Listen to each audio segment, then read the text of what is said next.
Bagaimana caranya hajat atau doa kita itu dikabulkan sama Allah ketika kita tidak pernah bisa melepaskan hajat dan doa kita itu kepada Allah. Halo ya teman-teman, Assalamualaikum warahmatullahi wabarakatuh. Kembali lagi di YouTube channel aku, Nurul Fauzalia.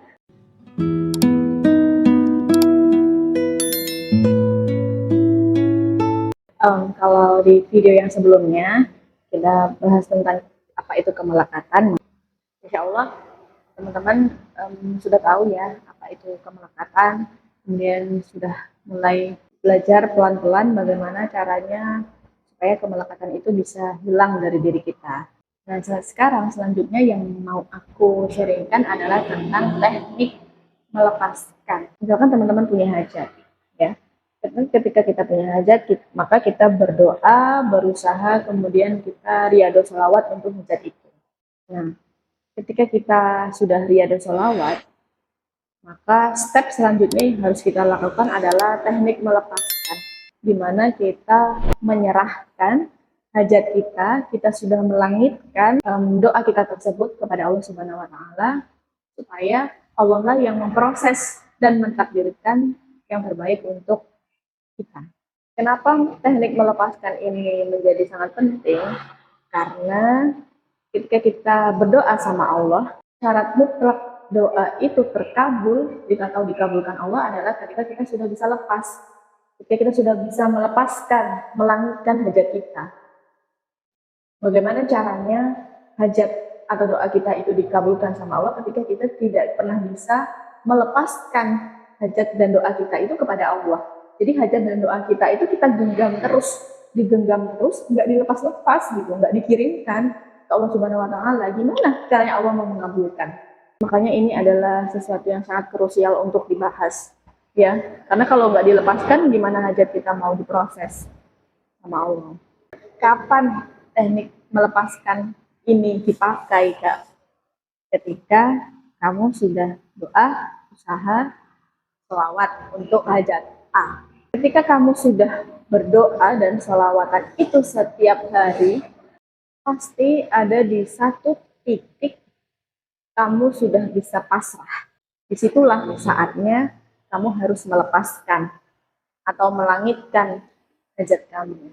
Kamu lepaskan, kamu pasrahkan, karena kamu sudah berusaha, kamu sudah berdoa maksimal, kamu sudah riyadhah maksimal, maka saat itulah saatnya kamu lepaskan. Hajat itu kamu langitkan, kamu serahkan kepada Allah, kemudian berpasrah sama Allah. Ya Allah, aku sudah sebagai manusia, aku sudah berusaha semaksimal mungkin. Bagaimanapun hasilnya nanti, itulah yang terbaik dan pasti aku terima. Di situ baru kita bisa disebut sudah bisa melepaskan Allah Subhanahu wa Ta'ala. Kapan itu bisa terjadi? Masing-masing doa itu beda-beda, teman-teman. Karena feeling gitu ya, feeling kita merasa cukup, feeling kita merasa pasrah sama Allah itu beda-beda gitu. Tapi tenang aja, karena pasti ada satu titik feeling itu muncul dengan sendirinya gitu, dimana oh aku sudah bisa lepas nih, ini saatnya aku sudah bisa melepaskan. Yang kita harus lakukan hanyalah menyadari gitu, hanyalah peka ketika perasaan itu sudah muncul. Kita harus tahu ketika feeling itu sudah muncul, oh berarti ini saatnya aku sudah bisa melepaskan. Ketika sudah aku lepaskan, sudah aku langitkan, maka ya sudah, yang kamu lakukan adalah pasrah dan move on dari hajat itu. Jangan lagi diungkit-ungkit, jangan lagi dipikir-pikir, kapan ya terkabulnya, kapan ya, nggak usah. Itu harus bisa move on, pasrahkan, dan jangan pernah diarep-arep. Itu yang harus kamu lakukan. Untuk masalah feelingnya itu pasti datang dengan sendirinya dari dalam, ya teman-teman, dari dalam diri kamu sendiri.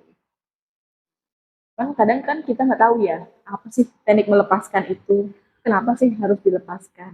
Itu makanya aku bahas tentang teknik melepaskan ini, karena setiap orang itu pasti mengalami feeling pasrah itu ya, feeling dimana sebenarnya itu adalah saatnya untuk kamu melepaskan hajat kamu, tapi kebanyakan itu nggak tahu, nggak peka akan hal itu, sehingga hajat itu digenggam terus, nggak dikirim-kirim ke Allah, sehingga gimana caranya Allah mau memproses kalau digenggam terus hajat itu. Nah, teknik melepaskan ini akan berjalan mulus lagi-lagi ketika sudah tidak ada unsur kemelekatan dalam diri kita. Ya, selama masih ada unsur kemelekatan, kita nggak akan pernah bisa melepas genggaman ini. Kita tidak akan pernah bisa melepaskan hajat ini, teman-teman. Jadi, benar-benar unsur kemelekatan itu harus pelan-pelan dibersihkan dari diri kita. Ya, untuk bahasan tentang kemelekatan bisa teman-teman lihat di video yang sebelumnya. Ini ya, teman-teman. Nah, jadi itu dia bahasan penting dari aku tentang teknik melepaskan. Ya, kenapa jadi penting banget Kak? Karena ya teknik melepaskan ini kalau kita nggak tahu, kita nggak akan pernah bisa melepaskan hajat ini, ketika tidak akan pernah bisa melepaskan genggaman hajat ini untuk dikirimkan ke Allah. Oke teman-teman, semoga kita selalu sehat secara fisik maupun batin, tidak ada lagi sakit secara emosional, semoga tidak ada lagi unsur kemelekatan dalam diri kita, sehingga dampaknya hidup kita itu selalu bertumbuh, karena tidak ada unsur penghambat dari dalam diri kita sendiri. Oke teman-teman, terima kasih sudah menonton. Sampai jumpa lagi di next video. Wassalamualaikum warahmatullahi wabarakatuh.